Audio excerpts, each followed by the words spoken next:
Hello viewer, हाय। आज हम बात करेंगे पार्ट 2 प्रॉफिट एंड लॉस। इससे पहले वीडियो बनाई थी मैंने प्रॉफिट एंड लॉस पार्ट 1। इस बार profit and loss part 2।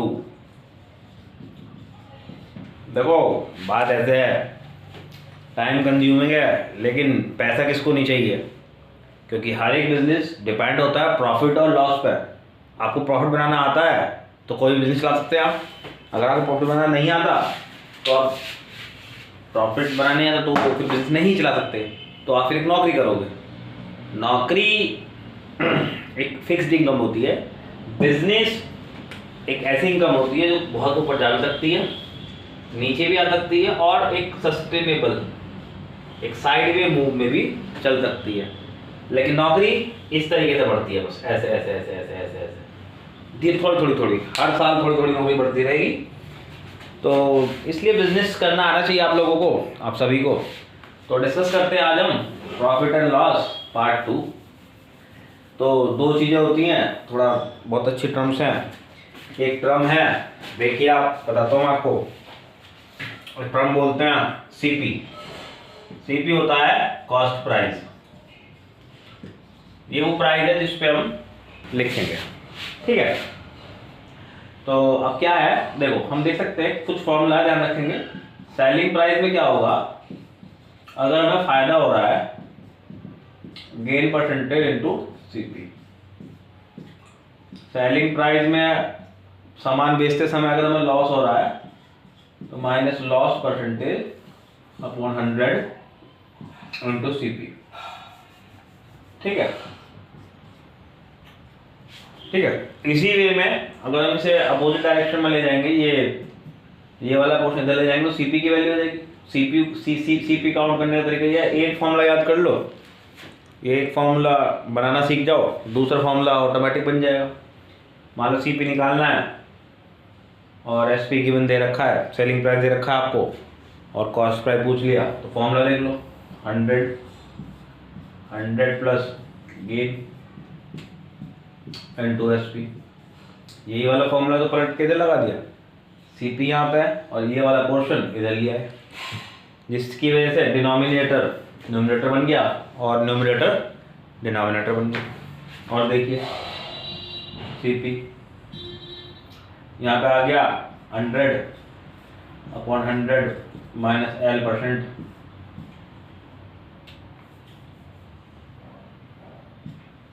Into SP. तो ये चार फॉर्मूले हैं, आपको पता होना चाहिए, जिसमें जी का मतलब है गेन से और एल का मतलब है लॉस से।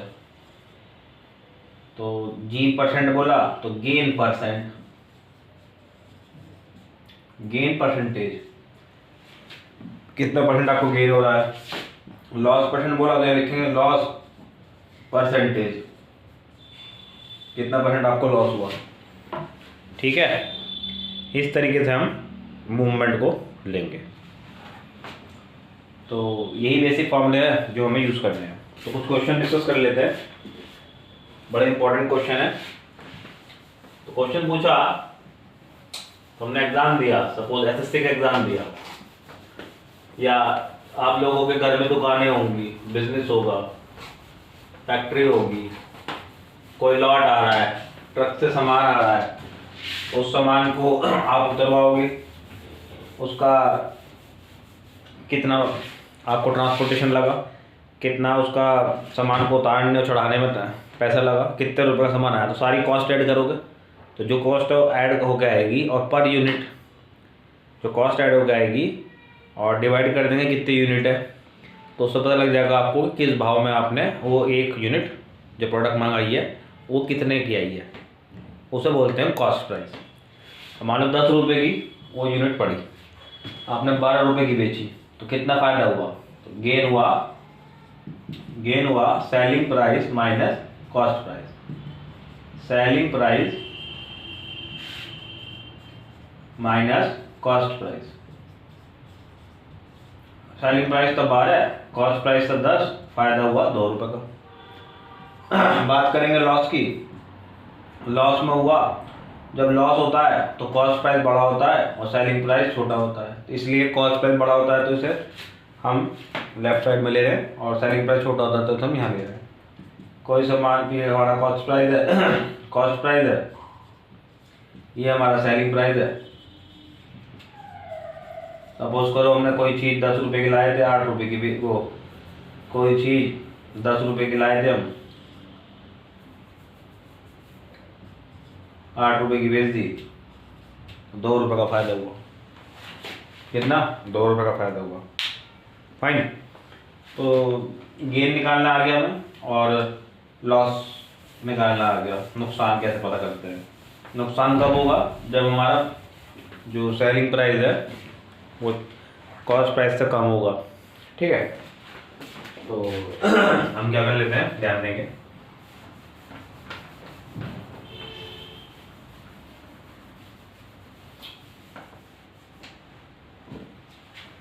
तो बात कर लेते हैं प्रॉफिट एंड लॉस की।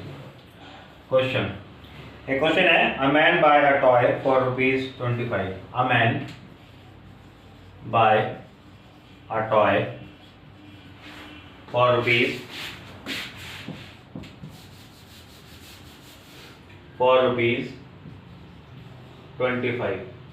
25 रुपये में उसने एक क्या खरीदा? खिलौना। एंड सेल इट फॉर ₹, आपने बेच दिया इसे 30 रुपये का। 30 रुपये का आपने इसे बेच दिया। Find his gain percent. Find his gain percent. Find his gain percent. आपको गेन परसेंट बताना है कि कितने रुपए का उसे टोटल फायदा हुआ। तो हमें देख पा रहे हैं, आंसर लिखेंगे। हमने कितने में खरीदा था? 25 रुपये में। हमने कितने में बेचा? 30 रुपये में। तो देखिए ध्यान से, हमें गेन पता करना है। गेन हुआ selling price minus cost price. 30 रुपये माइनस 25 रुपये, 5 रुपये का फायदा हुआ। तो गेन परसेंट पता करने हैं। गेन परसेंट पता करने के लिए गेन कितना हुआ, सीपी कितना था और 100 से मल्टीप्लाई, कितना गेन हुआ, कितना रुपए में हमने उस पर्टिकुलर प्रोडक्ट को खरीदा था, परसेंटेज निकालने का 100 से मल्टीप्लाई करने के लिए। तो 5 डिवाइडेड बाय 25 इंटू 100। 25 से 100 काटा, कितना? 4, और ये हो गया 20 रुपीज़। ये 100 मल्टीप्लाई कर तो ये क्या हुआ? 20%। 20% आपको इसमें फायदा हुआ। ये सिंपल उसी तरीके से है।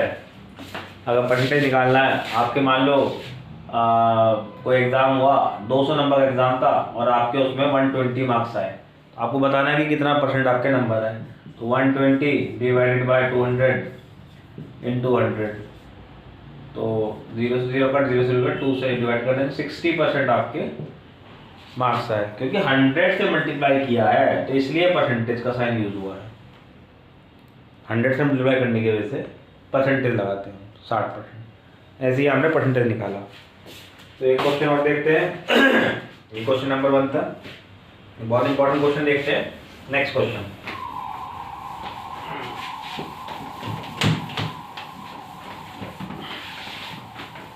तो नेक्स्ट क्वेश्चन क्या कहता है? A boy buy a pen for ₹। A boy buy a pen, एक आदमी ने, एक बच्चे ने एक पेन खरीदा 25 रुपये में, and sell it for ₹20, and sell it for ₹20। 20 रुपये में उसे हमने भेज दिया। Find his loss percent. Find his loss percent. Find his loss percent. पता करना है कि कितना परसेंट उसे लॉस हुआ। तो मैंने बताया ना भाई, कोई चीज़ 25 रुपये की खरीदी, बेची आपने 20 रुपये की, क्या हुआ? नुकसान हुआ बेटा, नुकसान। ऐसा नहीं करते। जब कोई चीज़ लाते हैं या तो जिस भाव लाए उसी भाव बिक जानी चाहिए या फिर बढ़ के बिकनी चाहिए। घटा के बेचने में तो नुकसान होगा, लेकिन यहाँ हो गया।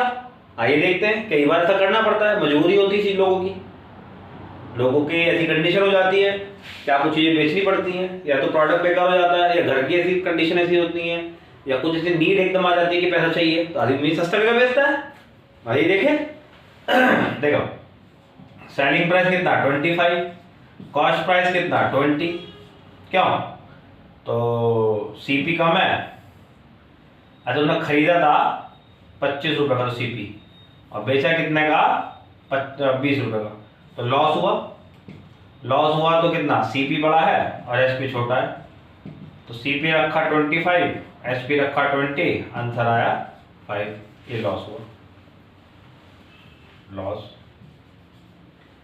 तो लॉस परसेंट पूछा है ना, तो लॉस परसेंट निकालने के लिए loss divided by cost price into 100।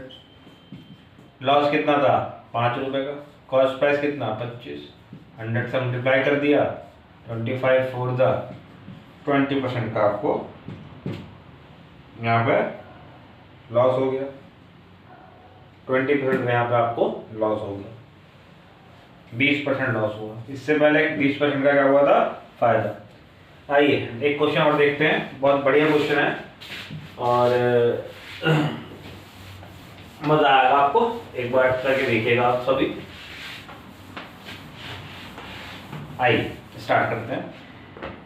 If a man purchases 11 oranges for ₹10, if a man purchases, किसी आदमी ने 11 ऑरेंज खरीदे फॉर ₹10, 11 संतरे खरीदे फॉर ₹10। ये मैंने जो भारत सरकार ने साइन बनाया है वो यूज कर रहा हूँ रुपीस के लिए। If a man purchases 11 oranges for ₹10 and sell 10 oranges for ₹11, for ₹11, how much profit or loss does he make? तो उसने पूछा how much profit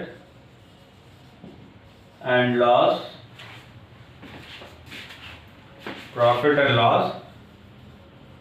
does it, how much profit and loss does it, कितना उसे फायदा नफा या नुकसान हुआ, तो ये हमें चेक करना है। तो देखो आंसर सीधे देखो ना, 11 ऑरेंज कितने के आए, 10 रुपए के। सेल 11 ऑरेंजेस 10 रुपए के आए, 11 ऑरेंजेस। हम इस लाइन को ऐसे लिख सकते हैं, बाय 11 ऑरेंजेस फॉर 11 ऑरेंजेस आए कितने के, 10 रुपए के। 10 रुपए के 11 ऑरेंज आए, और सेल करे उसने 10 ऑरेंज बेचे उसने 11 रुपए के। तो इसमें पता करना फायदा हुआ या नुकसान हुआ, ठीक है। तो हम ये वाली वैल्यू ऑरेंज की वैल्यू और इन रुपए ऑरेंज की वैल्यू बराबर कर लेंगे, जिससे कि हम पता लग जाए कि पर्टिकुलर सेम क्वांटिटी के संतरे कितने के आए। तो सेम वैल्यू करने के लिए हमें कुछ नहीं करना है। देखो सेम वैल्यू करने के लिए अगर हम इसे 10 से मल्टीप्लाई कर दें और इस वाली इक्वेशन को इसे मान लेते हैं हम इक्वेशन 1 और इसे मान लेते हैं इक्वेशन 2। इसे मल्टीप्लाई कर देंगे हम 10 से और इसे मल्टीप्लाई कर देंगे 11 से। इस तरह के क्वेश्चन में इस तरह की अप्रोच करने से आप क्वेश्चन को थोड़ा फास्ट तरीके से कर पाएंगे और ये आपके कैलकुलेशन भी इंक्रीज करेगा और आपको समझ भी आएगा। आइए देखिए, तो आपने क्या करा, 10 से मल्टीप्लाई करा तो क्या आया 110 ऑरेंजेस कितने के आए 100 रुपए के। यहाँ पे 110 ऑरेंजेस, ये तो हुआ सीपी और ये हुआ एसपी। HP हुआ 121 रुपये, 121 रुपये के 121 रुपये के आपके 110 ऑरेंजेस आए। तो आपके कंफर्म हो गया कि 110 ऑरेंजेस 100 रुपये के आए और 110 ऑरेंजेस 121 रुपये के बेचे, तो ये तो पता चल गया कि फायदा है। तो गेन हुआ SP माइनस CP, 121 माइनस 100 कितना आया 21। अब उसने पूछा how much profit does it make होना, तो प्रॉफिट कितना हुआ, प्रॉफिट हुआ 21 रुपीज़, मतलब 21 परसेंटेज हम निकाल के देख लेते हैं। गेन परसेंट निकालेंगे, गेन परसेंट निकालने के लिए gain divided by cost price, जिसे हम CP भी बोलते हैं। मैंने ब्रैकेट में CP मेंशन कर दिया है और कॉस्ट प्राइस भी लिख दिया है जिससे कि आपको कंफ्यूजन ना हो। इनटू 100, गेन हुआ 21 का और कॉस्ट प्राइस कितना था 100 रुपीज़, 100 रुपीज़ कॉस्ट था। यहाँ 110 ऑरेंजेस खरीदे 100 रुपये के और 110 ऑरेंजेस बेच दिए 121 रुपये के, मल्टीप्लाई कर दिया 100, आंसर आया 21%। 21% का हमें इस सौदे में फ़ायदा हुआ। देखो इस तरीके से हम डील करेंगे इन क्वेश्चन से और बड़ा आसान तरीका हो जाता है। और मैं चाहता हूँ ज़्यादा लंबी वीडियो ना हो, तो बाकी क्वेश्चन नेक्स्ट वीडियो में डिस्कस करूँगा मैं। सो इस वीडियो में इतना ही, थैंक यू। मुझे लगता है आपको वीडियो अच्छे से समझ में आ गया होगा और आपको कंसेप्ट भी समझ में आ गया होगा, पता भी चल गया होगा क्यों हमें प्रॉफिट एंड लॉस आना चाहिए। इस देश को, इस भारत देश को अगर उन्नति पे जाना है तो हमें आगे बढ़ना होगा और प्रॉफिट कमा के देना पड़ेगा देश को, क्योंकि जितना ज़्यादा हम प्रॉफिट कमाएंगे उतना ज़्यादा हम टैक्स भरेंगे और जितना टैक्स गवर्नमेंट को जाएगा उतना ही देश हमारा तरक्की करेगा। तो हमें काम करना है और देश को उन्नति पे राह पे ले जाना है। नमस्कार।